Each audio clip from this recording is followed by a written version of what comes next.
मेरा बेटा तो पूरा श्रवण कुमार है, नहीं तो बहू के भरोसे तो हो गई हमारी सेवा। माँ जी की ये बातें आज सुधा के दिमाग में घूम रही थी। रसोई में काम करते करते सुधा का ध्यान बरबस इसी बात पर जा रहा था। आखिर कैसे उसके इतने दिन की सेवा को एक पल में ही नकार दिया गया। हुआ यूं कि सुबह सुबह मौसा जी का आना हुआ। उस समय माँ जी रजाई में बैठी गर्मा गर्म चाय का सेवन कर रही थी, तो मौसा जी ने अपने अंदाज में कह दिया, ओहो ये देखो मैडम जी सुबह सुबह आराम फरमा रही हैं।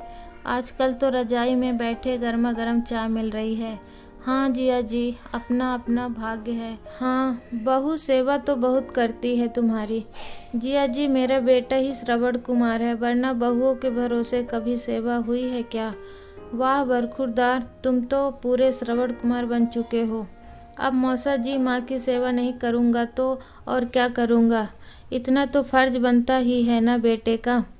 क्या बात कही बेटा, सच में तुम जैसा बेटा भगवान सबको दे, वरना हमारी किस्मत में कहाँ। हमारी बहू तो हमें कभी बिस्तर में चाय ना दे। सही कहा जिया जी, मेरा बेटा ही तो मेहनत करता है। अगर बेटा सही हो तो मजाल है कि बहू इधर से उधर हो जाए। यह बात मौसा जी के लिए चाय लाती सुधा ने सुन ली। तब से बस यही बात उसके दिमाग में घूमे जा रही थी, किस तरह से दोनों माँ बेटे ने उसकी सेवा को एक सिरे से नकार दिया, जबकि इन श्रवण कुमार जी को तो यह भी नहीं पता होता कि कौन सा सामान कहाँ रखा है। माँ को कब किस समय दवाई चाहिए होती है, किस समय खाना चाहिए होता है, उनके कपड़े कहाँ रखे हैं, सारा काम तो सुधा करती है। और क्रेडिट श्रवण कुमार जी को। इतनी ठंड में किसी की हिम्मत नहीं होती। वही सुधा सुबह 5 बजे उठकर घर के काम में लग जाती है, क्योंकि बच्चों को भी स्कूल रवाना करना होता है। साथ ही साथ रमन को भी 9 बजे तक ऑफिस रवाना होना पड़ता है। पर फिर भी काफ़ी कुछ तैयारी कर लेने के बाद ही इन लोगों को 7 बजे तक जगाती। ठंड के मौसम में तो पूजा पाठ की जिम्मेदारी भी सुधा की ही होती, क्योंकि इतनी पूजा पाठी सासू माँ ठंड के मौसम में अक्सर बीमार ही रहती या फिर लेट नहाती।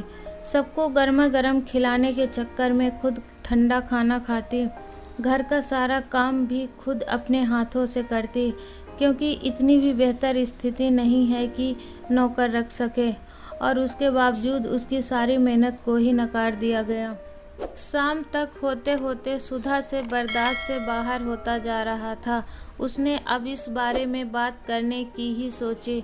शाम को जब रमन घर वापस आया तो सुधा ने सबको चाय नाश्ता सर्व किया और किचन में आ गई। और दिन तो सुधा खुद उन लोगों के साथ बैठकर चाय पी रही होती थी, लेकिन आज वह किचन में थी। उसके पीछे पीछे रमन भी किचन में आ गया। अरे तुम चाय नहीं पी रही हो क्या। नहीं मैं खाना बना रही हूँ, बस रोटियाँ सेकना बाकी है। रोटियाँ तो तुम बाद में सेकती हो ना, अभी से क्यों सेक रही हो। ये तो ठंडी हो जाएंगी, फिर माँ ठंडी रोटियाँ कैसे खा पाएंगी। अच्छा वैसे मैं बता दूँ कि यह रोटियाँ मैं मेरे और अपने दोनों बच्चे के लिए सेक रही हूँ। अपनी माँ के लिए तो रोटियाँ श्रवण कुमार ही सेकेगा, है ना।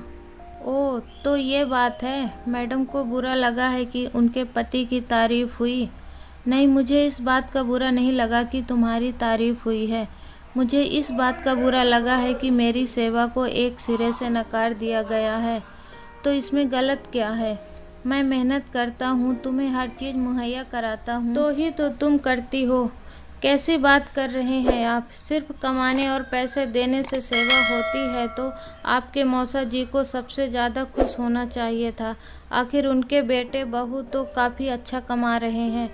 तो तुम्हें परेशानी है कि मैं अपनी माँ का श्रवण कुमार हूँ। नहीं, मुझे कोई परेशानी नहीं आपसे। आपको श्रवण कुमार बनना है बिल्कुल बनिए, पर अपने दम पर, बीवी के दम पर नहीं।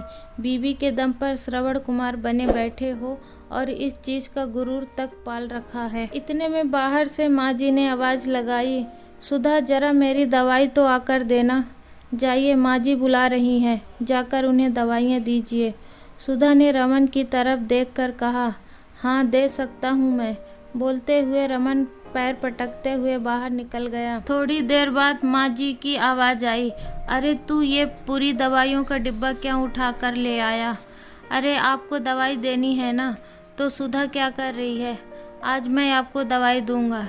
ठीक है, ला निकाल कर दे।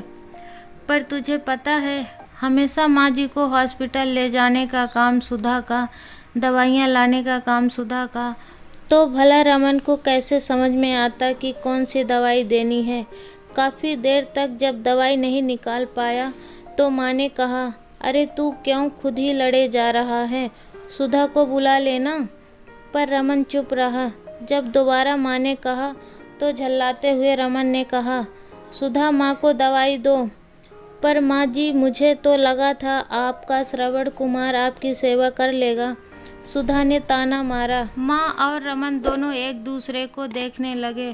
सुधा ने आकर माँ जी को उनकी दवाई दी और अपने काम में लग गई। रमन सुधा के पास किचन में आया और कहा, सुधा माफ़ कर दो, मुझे तो यह भी नहीं पता कि मेरी माँ को किस समय किस दवा की ज़रूरत होती है और खुद को श्रवण कुमार कहलाना पसंद करता हूँ।